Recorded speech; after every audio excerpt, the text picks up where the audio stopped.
Mardes qui vous a empêché, vous et le LOSC, de faire un résultat ce soir. Ouais. Ouais, non, mais c'est dur de vivre ça, j'imagine.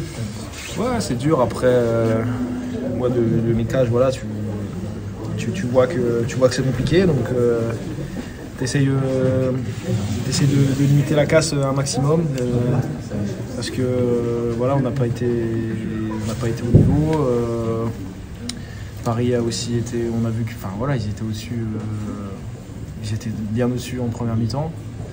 Il n'y avait pas match quoi.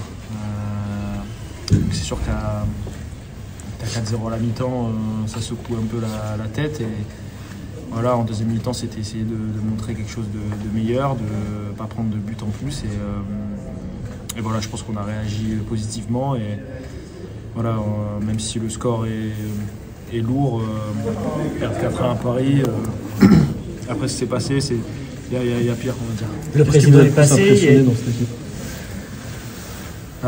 Écoutez, après je pense que au niveau nous habituellement on perdait des ballons un peu inhabituels, ce qui a aussi favorisé leur transition, mais c'est sûr qu'offensivement c'est un cran dessus.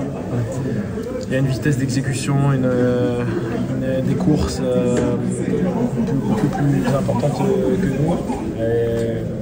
Et on l'a vu, hein, je pense que ça fait 4 à la mi-temps, mais ça peut faire 8. Donc c'est un peu le gap entre les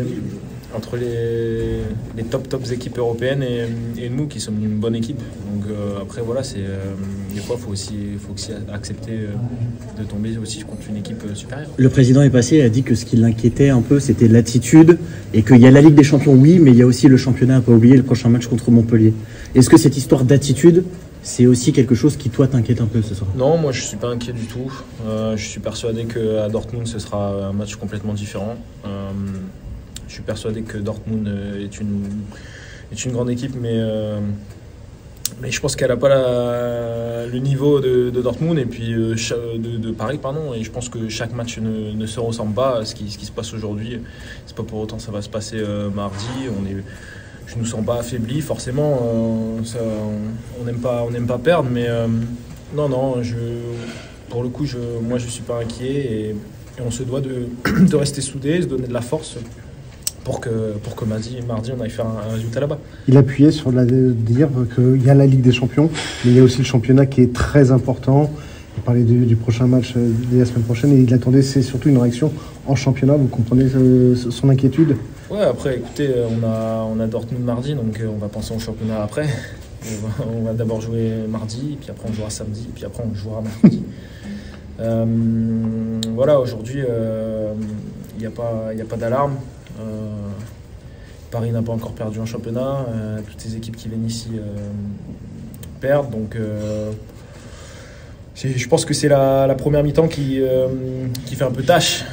Si on perd 4-1 sur les deux mi-temps et qu'on perd 2-0 et qu'on en prend 2, je pense qu'on a une analyse assez différente tous et je pense qu'il faut s'apaiser. Il n'y a pas de problème. On est tombé sur plus fort, mais aussi parce qu'on était moins bon.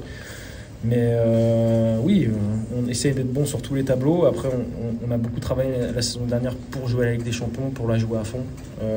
Donc, on ne peut pas se permettre non plus de lâcher la Ligue des Champions pour le championnat. Et on va essayer d'être bon sur les deux tableaux. Et c'est la difficulté aussi des grandes équipes où il faut performer partout. Donc, bien sûr, on va redresser le truc la semaine prochaine et je l'espère contre Montpellier. Mais avant ça, on a un match super alléchant et historique pour le club mardi et j'ai hâte. Est-ce que tu penses qu'on te reverra avant le prochain PSG Lille de la saison prochaine et peut-être avec un autre maillot dans ce stade? Merci Lucas, c'est gentil. Non? Bonne soirée, messieurs, rentrez bien. Merci à vous.